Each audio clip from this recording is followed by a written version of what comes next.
Hey guys, Prowl 1701 here, and today we're going to talk about Doctor Who animations and the Doctor Who 60s stories that haven't been animated yet. And we're going to talk about the likelihood of how I think they would be animated, when I think they will get animated, and all of that. We're going to touch on that. We'll just do them chronologically. Now, in season 1, which of course is the first Doctor, the only story we need animated is Marco Polo. I do not think it will happen anytime soon. Historicals tend to be more difficult because you have so many characters, so many costume changes, possibly different settings, locations for the stories. They seem harder to do, and Marco Polo being 7 parts with all of that in mind. Which is a shame because it looks gorgeous from the production photos. It's really staggering considering how many copies of Marco Polo were made that none of it exists. Somebody's got to have at least one episode somewhere. I am utterly convinced a private collector has at least one episode somewhere. But I do think the only way they would be able to do an animation for Marco Polo is the 3D style animation we've seen for like Web of Fear or Celestial Toymaker, and I'm going to be honest, I don't think the technology's there yet, or I should say, I don't think the technology within the Doctor Who animations budget is there to pull that off successfully yet. I think the 3D animation for Toymaker, having not seen the story yet, just going off what little bit we've seen of it, I think it might work for a story like the Celestial Toymaker due to the fantasy nature of the story, but for something using a style like that for Marco Polo, I do not think would work at all. I wouldn't be interested in purchasing it, I can tell you that.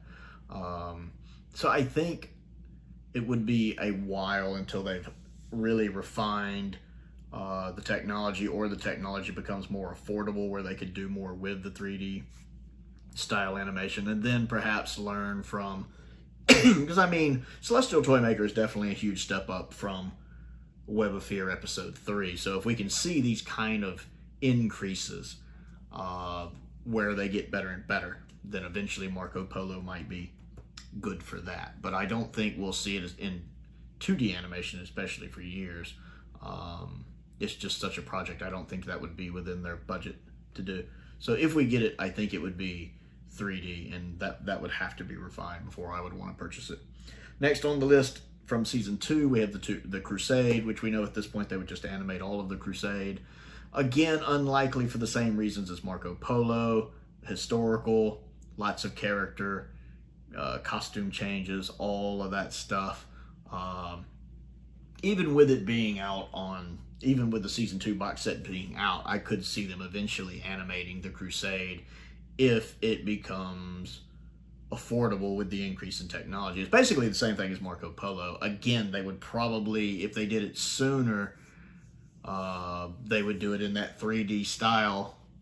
Again, probably the full animation, which again, the 3D technology is not there yet. And if they go for 2D, I think they just wouldn't have the budget to animate that. So that's kind of in the same boat as Marco Polo there, where I think the 2D, there's too many costume changes, too many characters, etc., etc., and the 3D just, it would not look good enough to pass muster with a lot of the fandom, I think. Moving into season 3, now we have a lot to work with here. Mission to the Unknown, I do not think would get a standalone release. I mean, the BBC might do it because the BBC will try to milk us. I don't think I would be interested in a standard release just for one episode. I think it makes more sense to bundle it with Dalek's Master Plan, if they ever do Dalek's Master Plan. Because with Mission of the Unknown, I don't know what all you could put on there to make the product viable for what these things are costing. Because with the increases in steelbooks, we see the season 1 steelbook going for 50 or 60 pounds, the DVDs going for like 40 pounds, the Blu-ray like 50 pounds, although I think they're running a little cheaper on Amazon right now. But the price increase has definitely gone up on those.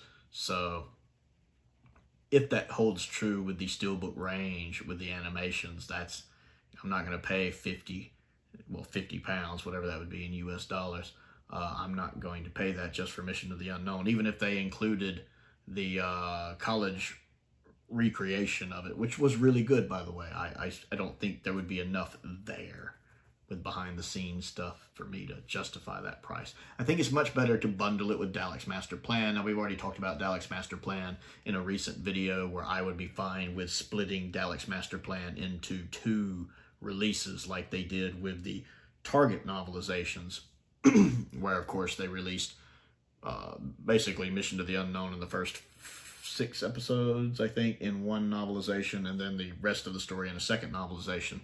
I've actually read the first book of that just recently. I actually finished it the other day. The second book is, I think, buried in the closet somewhere. I will have to dig it out. I'm not looking forward to that.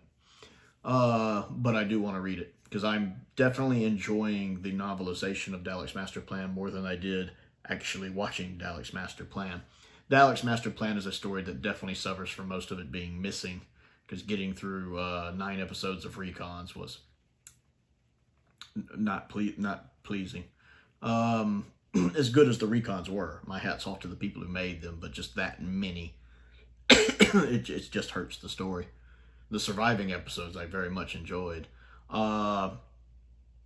So I could see them doing Dalek's Master Plan. They would have to do it in 2D animation. I would not want 12 episodes of 3D animation. I'll be flat out honest. Although the Daleks, they could do in the 3D animation like they do with the Dalek animations.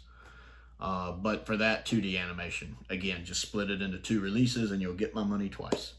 The Myth Makers. I don't know how difficult the Myth Makers would be. Again, being a historical, I have, of course, read the Myth Makers and watched the Telesnap reconstruction of the Myth Makers, which is also hard to get through. The loose cannon reconstruction is a bit of a chore, especially with that incidental music. But I still think in that case, pretty much most of the historicals, if you do it in 3D animation, the technology's not there yet. If you do it in 2D animation, you run into so many characters, costume changes, etc., etc. And what we really need is just for technology to improve to where they can do better animations on the budget they have to do these, because we all know these animations are done on, well, not the best budget in the world, let us say. And that kind of holds true with Myth Makers as well. The Savages. This is one seems likely to me. I don't know much about the Savages. It's one of the 4 Doctor Who stories I've never seen from Classic Who. I'm very blind on it, other than knowing Stephen leaves. I don't know what happens in it. I don't know where they are. I believe they're on an alien planet. That's about all I know. And Stephen leaves. But I hear this one's easy to animate, because this is the one everybody seemed to think we would get next after Galaxy 4 was announced and released. Everybody kind of figured, oh, if we get a Hartnell next, it'll probably be the Savages, that it would be easy to do. I'm assuming the audio for it's pretty good.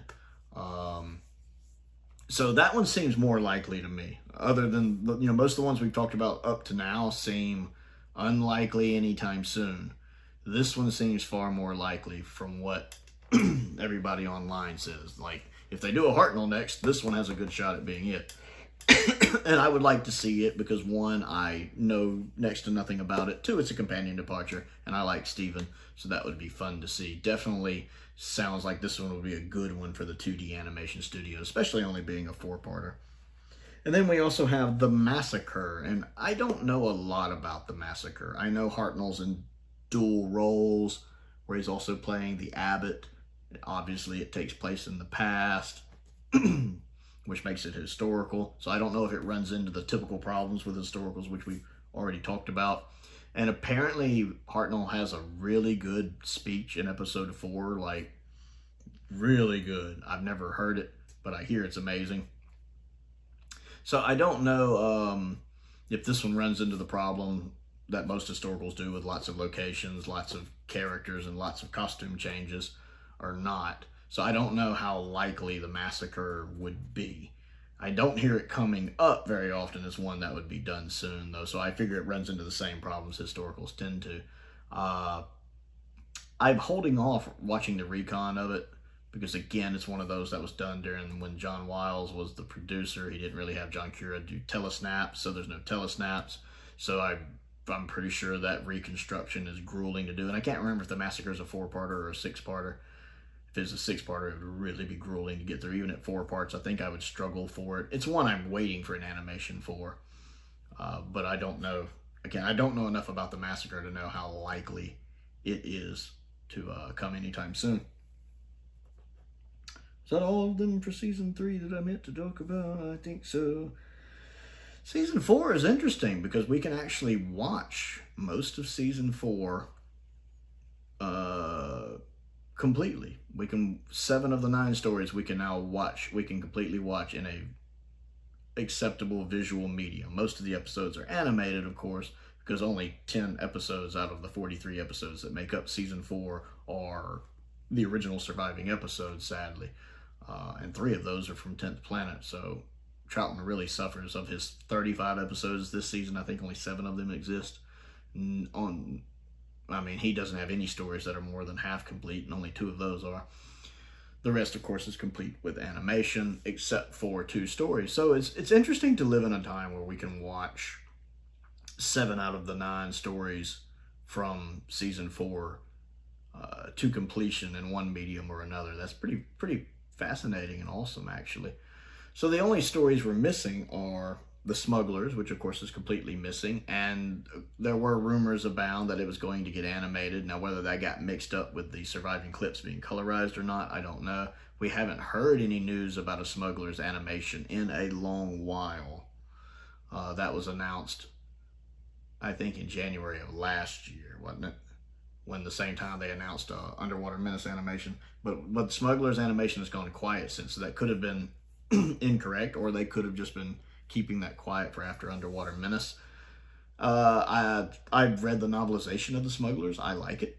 I thought it was a really good read. I don't know if the actual recon is as good. I've never seen the recon. I've seen the surviving clips, but they're not much. There's only like 2 or 3 surviving clips or something like that. I've seen those, but it still doesn't tell me how good the audio for the story is. I would like to see it. I tend to love season 4 a lot. It's my favorite Troutman season. And so I'd love to have one more story complete in it. And I enjoyed my read through of the Smugglers. I think you could do the Smugglers in 2D animation, honestly. I don't think it runs into the problem that a lot of the historicals have. I feel like the cast is smaller. I could be wrong, but I think it's more viable. I would love to hear something about that on the an update on the animation for that. I really would. Of course, the other one from season 4 we're missing is the Highlanders. Probably unlikely. I think it runs into the same problems a lot of the historicals do.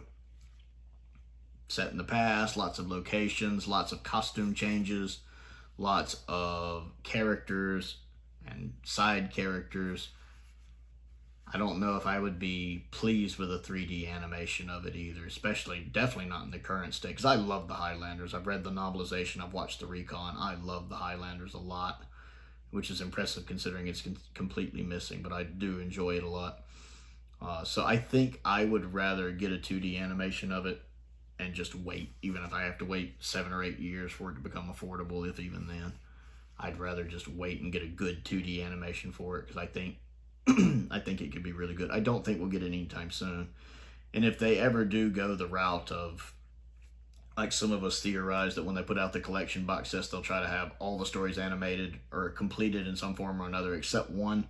Maybe just settle for only one being reconned, kind of like the Crusade for season 2. I figured if any story was like that for season 4, it would be the Crusade, the Highlanders that would get that, where we just get as good enough recon as they did for it. I hope that's not the case. I'd love for the Highlanders to get animated, but I don't see that likely anytime soon. Of course, for season 5, all we're missing is the Wheel in Space, and I am actually quite surprised we haven't gotten the Wheel in Space yet. You figure, being not only a Cyberman story, one of the big 3 villains, but also a companion's first story, with it, of course, being Zoe's first story. You figure this one would be a no-brainer.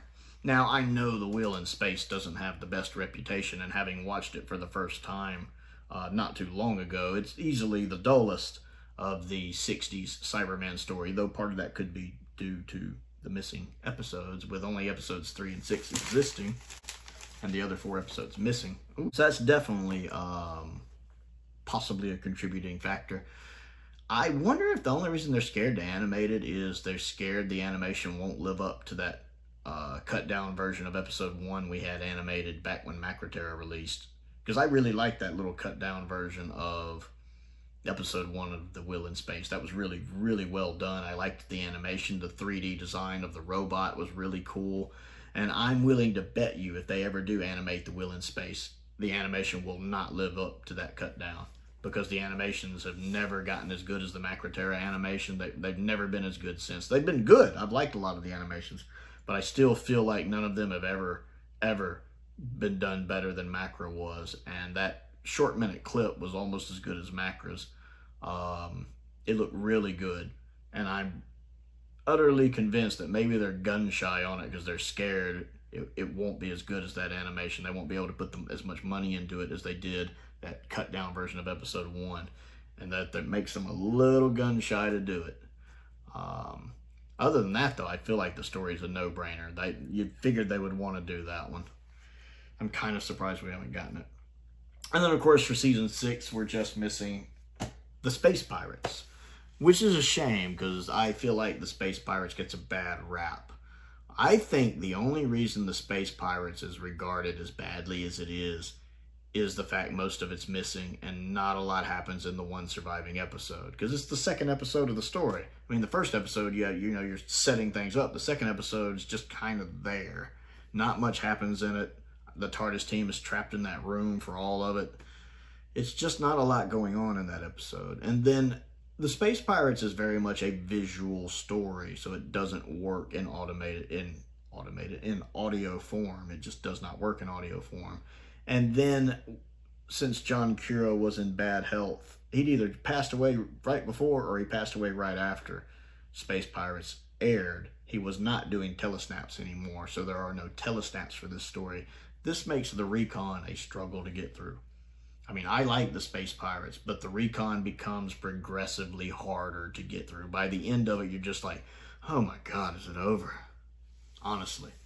The novelization for it is very good. I read the novelization first and I thoroughly enjoyed it. I actually think there's a good story here. This does not surprise me considering it is written by Bob Holmes. Yes, the Bob Holmes, the greatest writer the show ever had.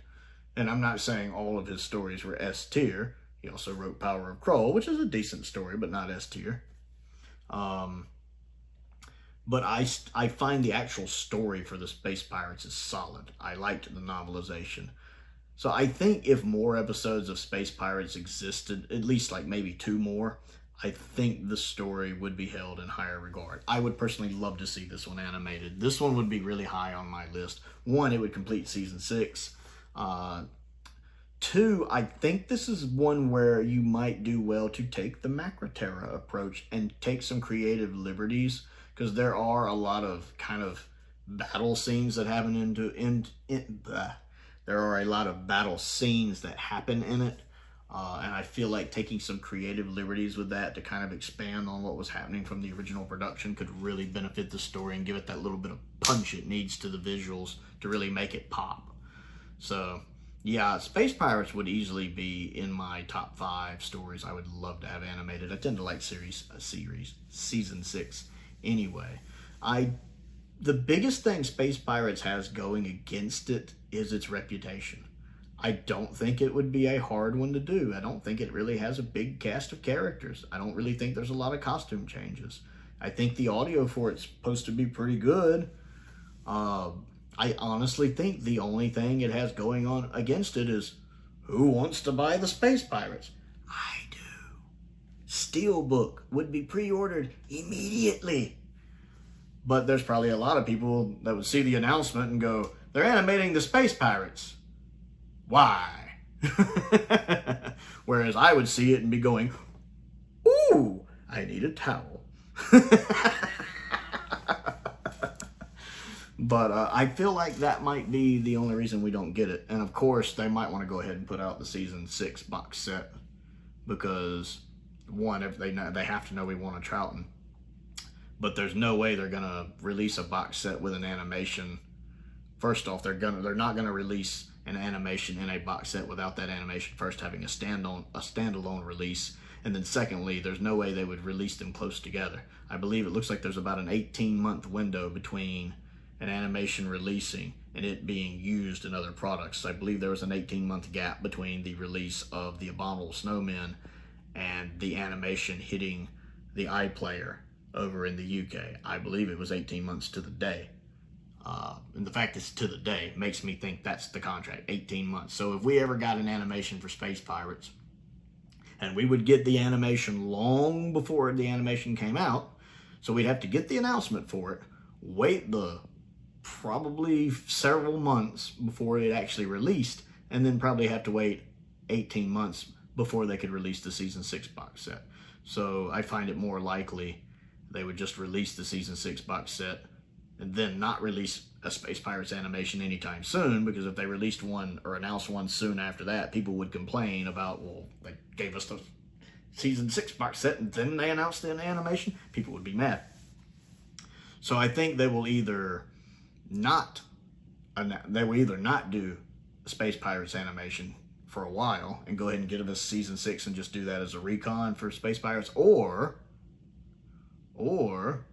they would release the Season 6 box set and wait a long while before finally doing the Space Pirates animation, which means it wouldn't be one we got anytime soon, would be further down the list, which is a shame, because I enjoyed the Space Pirates. That recon's just a slog to get through.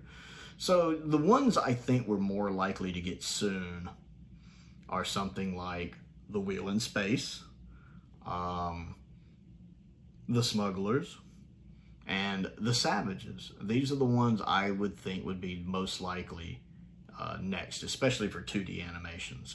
I don't know if they're planning anything for 3D animations. I think the sales of Toy Maker will go a long way in helping them decide whether or not they want to approach 3D animations for Doctor Who stories. I think they're going to be looking very closely at the sales figure for Toy Maker when that comes out.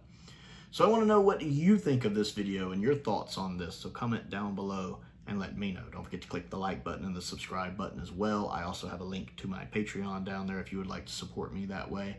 I want to give a shout out to a couple of my top tier patrons, Colin Coney and Perkins. I appreciate their support, as I do the support of all of my patrons, each and every one of you. It's very much appreciated, and my YouTube members as well. I also do have YouTube memberships available. I have a link to my Amazon wishlist down there, and a link to my Amazon UK wishlist is also down there, as is my P.O. box, if there's anything you would like to send me directly to look at. Most importantly, thank you for watching.